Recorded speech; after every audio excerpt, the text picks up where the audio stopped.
শুভ সকাল আমার প্রিয় বন্ধুরা, তোমরা সবাই কেমন আছো? আশা করছি যে যেখানে আছো সবাই খুব ভালো আছো। তোমাদের ভালোবাসা আর আশীর্বাদে আমরাও কিন্তু বেশ ভালো আছি।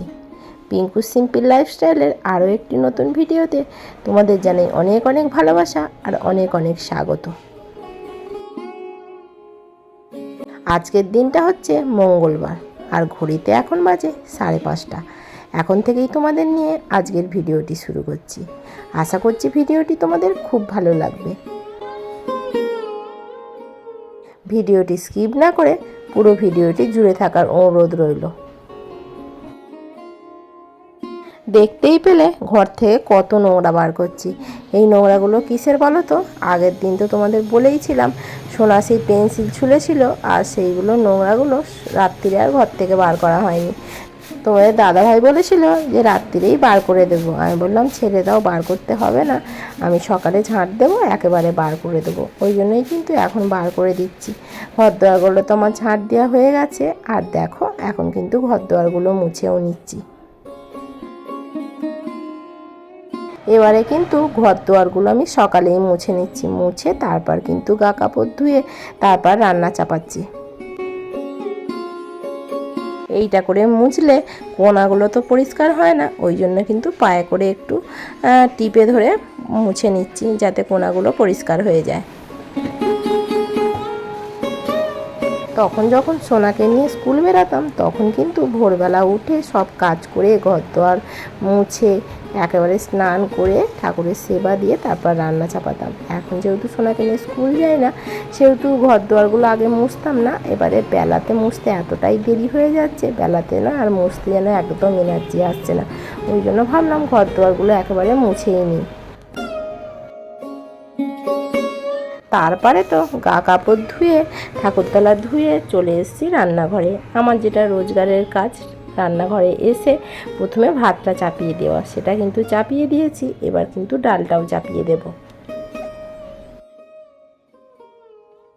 ডালটা তো আমি নিয়ে নিচ্ছি, তারপর কিন্তু ধুয়ে নেব। আর ওই বাটিতে দেখতে পাচ্ছ সোয়াবিন কিন্তু আমি জলে ভিজোতে দিয়েছি। আজকে না কোনো রকম সবজি ছিল না। সবজি ছিল বলতে কাঁচকলা ছিল, বেগুন ছিল, কুমড়ো ছিল, এইগুলো দিয়ে তো আর তরকারি করা যায় না। ওই জন্য তোমাদের দাদাভাইকে রাত্রিরে বলেছিলাম এক প্যাকেট সোয়াবিন নিয়ে আসতে। আর সোয়াবিনটাও না ঘরে শেষ হয়ে গেছে, ওই জন্য নিয়ে এসেছিলো। আর আমি কিন্তু সোয়াবিনটা দিয়ে দিলাম।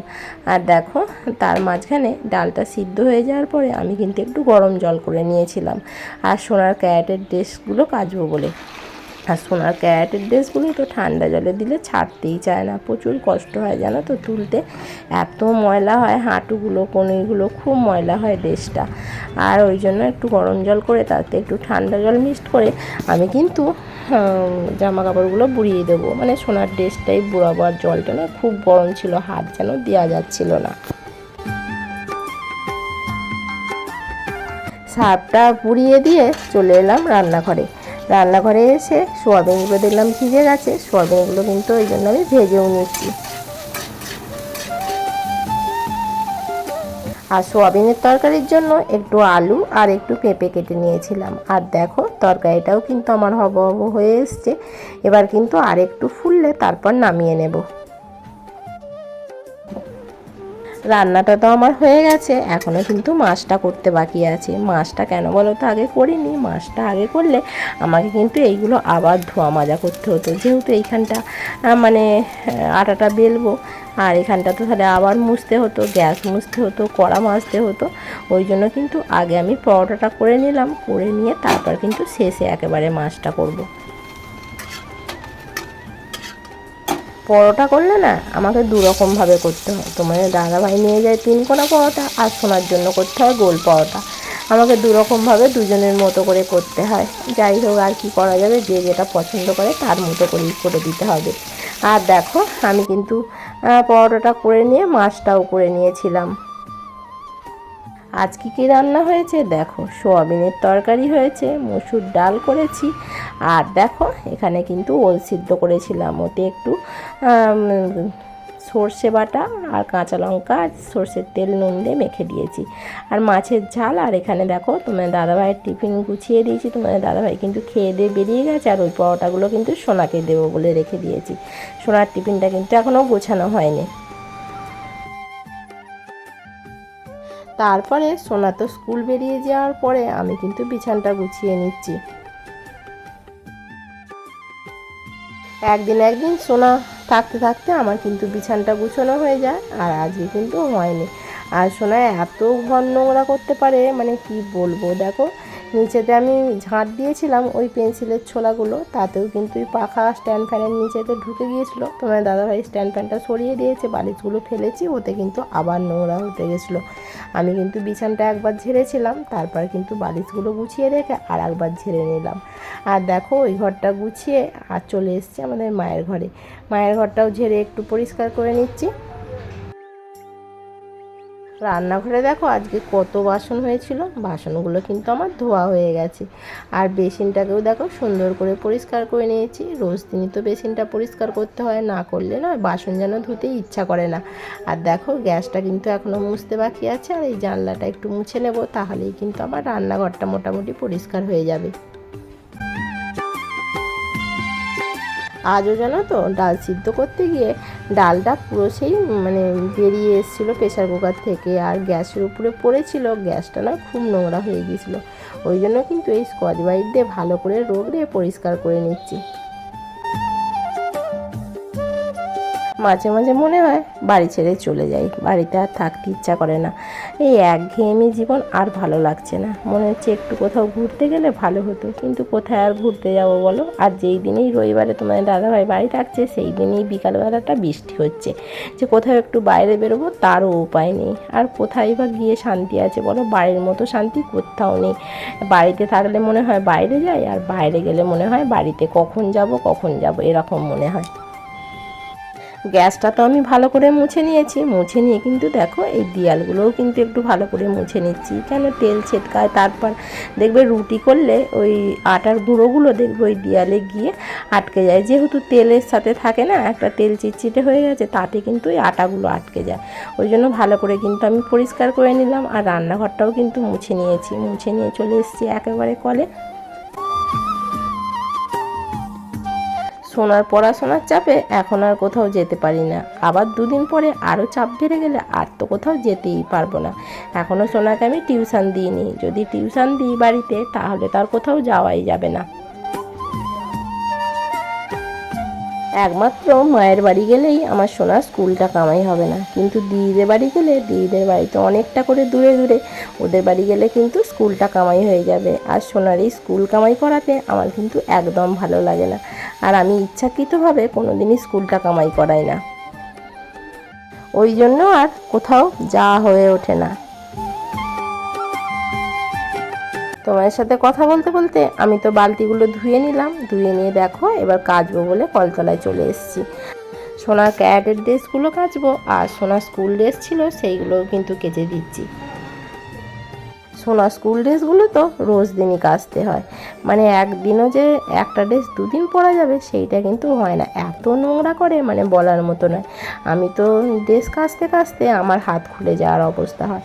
আর আজকে জানো তো ওই ক্যারেটের ড্রেস কাচতে গিয়ে আমার কিন্তু খুব কষ্ট হয়ে গেছে, মানে এতটা কষ্ট হয়েছে মানে কি বলবো। গরম জলে দিয়েছিলাম তাও যেন ছাড়তে চাইছিল না, নোংরাগুলো এমনভাবে আটকে গেছিলো, মানে আমি ঘষে ঘষে যেন পাগল হয়ে যাচ্ছিলাম। এমনি আমার কোমরের কন্ডিশন খুব একটা ভালো নয়, ডাক্তারবাবু তো এমনি আমাকে কাচতে বারণ করেছিল, কিন্তু কী আর করবো বলো, একাকারের সংসারে আমাকেই তো কাজ করতে হবে।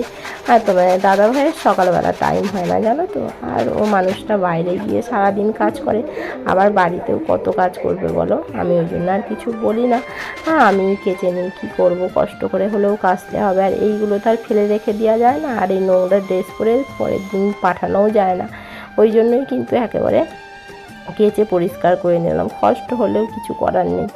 আর দেখো কেচে নিয়েছি, কাচাকুচি করে নিয়ে দেখো আমি কিন্তু ধুয়ে নিচ্ছি। আর আজকে অনেকগুলোই জামা কাপড় হয়েছিল, ভেবেছিলাম যে এই জামা কাপড়গুলো কাচবো না, এগুলো মেশিনে দিয়ে দেবো পরের দিন।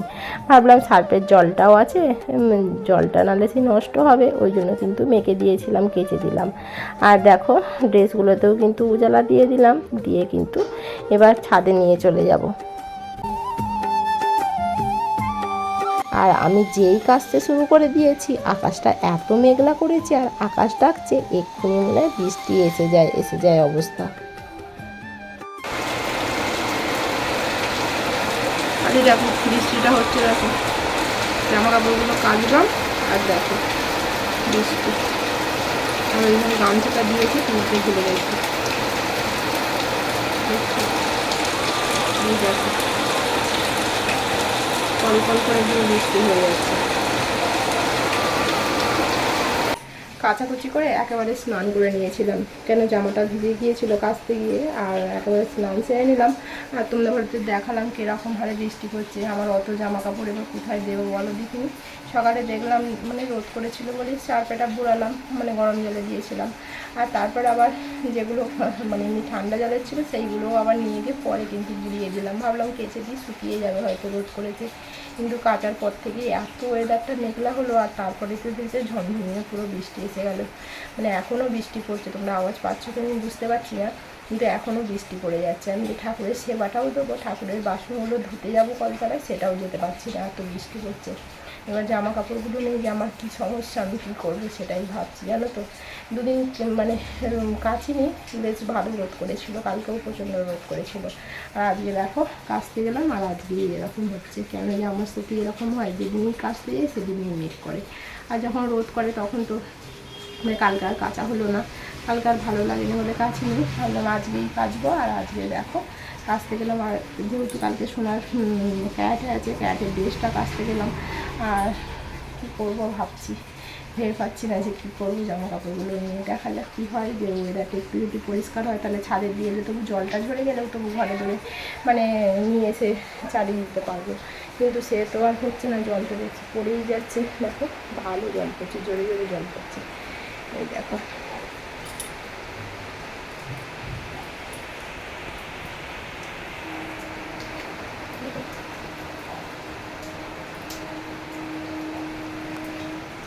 বৃষ্টিটা কিন্তু পড়তেই থাকছে। আর দেখো জামা কাপড়গুলো ওই যে ওইখানে রেখে দিয়েছি, এখানে সিঁড়িতে রাখলে জল পড়বে, নোংরা পড়বে, ওই জন্য ওইখানেই রাখলাম। কী করবো ভাবছি, চলো এখন বাসনগুলো একটু ধুয়ে নিয়ে আসি। বৃষ্টিটা একটু কমেছে, ঠাকুরের বাসনগুলো ধুয়ে নিয়ে এসে ঠাকুরের পুজোটা আগে দিই, জানো তো সকালে এখনও খাওয়া হয়নি। আর সোনা আজকে সকালবেলা খায়নি বলতে সোনার আজকে চান করতে অনেকটাই লেট হয়ে গিয়েছিল জানো তো, ঘুম থেকে একদম উঠতে চায় না, একদম উঠতে চায় না। যদিও উঠলো, সে কত দেরিতে স্নান করলো, স্নান করে অনেকটা লেট হয়ে গেছিলো বলে ওকে আগে খাইয়ে দিলাম, আর আমার আর খাওয়া হয়নি। এবার এদিক ওদিক কাজ করতে করতে ভাবলাম এই খাবো করতে করতে আর খাওয়া আর হলো না।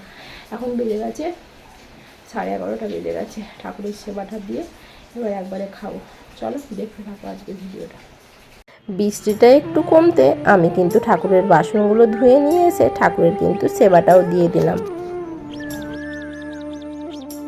আজ কিন্তু বৃষ্টিটা বেশ ভালো হলো জানো তো, কিন্তু ওয়েদার কিন্তু কোনো রকম নরম নেই যে একটু ঠান্ডা হবে তা কিন্তু নয়।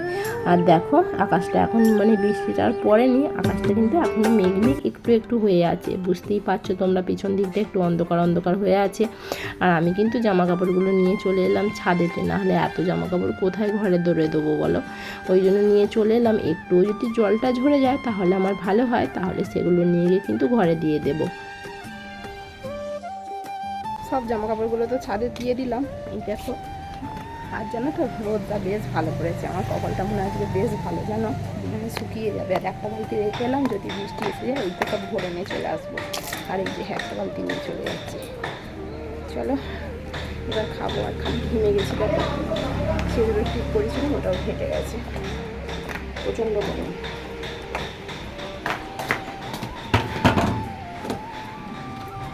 যেন মনে হচ্ছে আমি মুখ ধুয়েছি, কিন্তু মুখ ধুইনি, পুরো ঘেমে চান করে গেছি। মানে বৃষ্টি হলে কী হবে, এক ফোঁটা কিন্তু ঠান্ডা কিছু হচ্ছে না, বৃষ্টি হলেও প্রচণ্ড পরিমাণ গরম থাকছে। চলো মনে হচ্ছে শুকিয়ে যাবে, যেন যা রোদ করেছে এরকম রোদ যদি মানে থাকে ঘন্টা 2 কিন্তু শুকিয়ে যাবে মনে হচ্ছে। চলো খেয়ে নিই তাহলে। চলো বন্ধুরা আজকের ভিডিওটা এখানেই শেষ করছি। যদি ভিডিওর কোনো অংশ যদি তোমাদের ভালো লেগে থাকে তাহলে অবশ্যই একটু লাইক করে চ্যানেলটিকে সাবস্ক্রাইব করে আমার বন্ধুদের পাশে থেকে যেও। কালকে নিয়ে আসবো আবার নতুন একটি ভিডিও, ততক্ষণে তোমরা ভালো থেকো, সুস্থ থেকো এবং সাবধানে থেকো। বাই।